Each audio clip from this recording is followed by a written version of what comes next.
I want to hit one more thing.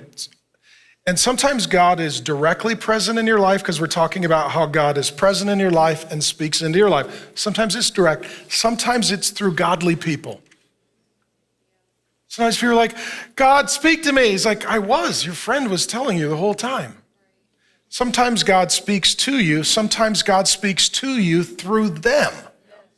Because if someone has the Holy Spirit, God's present in them.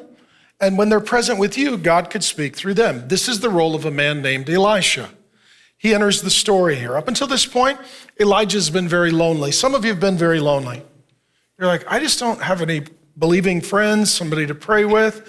Well, you know what? You just need to keep your eyes open and wait for God to send that person, and he did Elijah.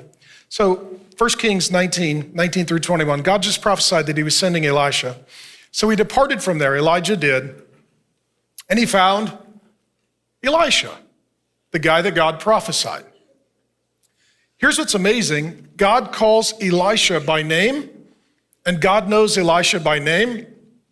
God calls you by name. God knows you by name. See, we look at a bunch of people, and all we see is faces, and God knows names. He knows you. The son of Shaphat, who was plowing with 12 yoke of oxen. He's a farmer. In front of him, and he was with the 12. Elijah passed by and cast his cloak upon him. And he left the oxen and ran after Elijah and said, let me kiss my mother and father, and then I will follow you. And he said, go back again, for what have I done to you? He's like, that's fine, we're good. And he returned from following him and took the yoke of oxen, and he slaughtered them, he sacrificed them. This is a barbecue. This is how you know who the man of God is. He has a barbecue, okay? It's right there. And he boiled their flesh with the yokes of the oxen, and he gave it to the people, huge barbecue party. And then he arose and he went after Elijah and assisted him.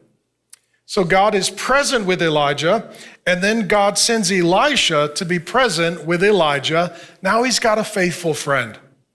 Let me say this. One godly, spirit-filled, faithful friend changes your whole life. Okay? The best way to find that friend is to be that friend.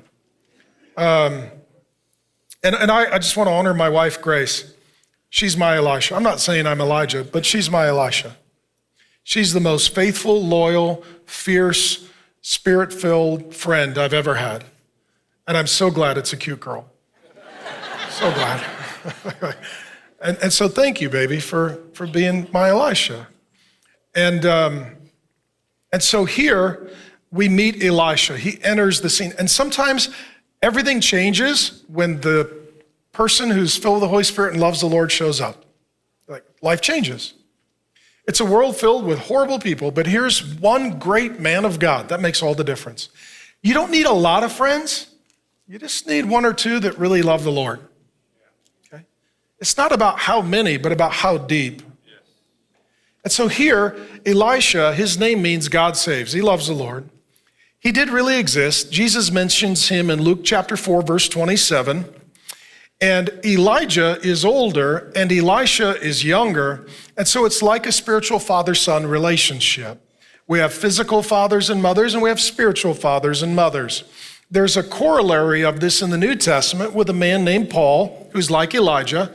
And he has Timothy, he calls his son 5 times, Titus, and Onesimus, he calls my sons. And they work with him in ministry, and they become his successors. Howdy, Pastor Mark here. Thanks for viewing the clip. And if you'd like the entire sermon, we've got it ready to go.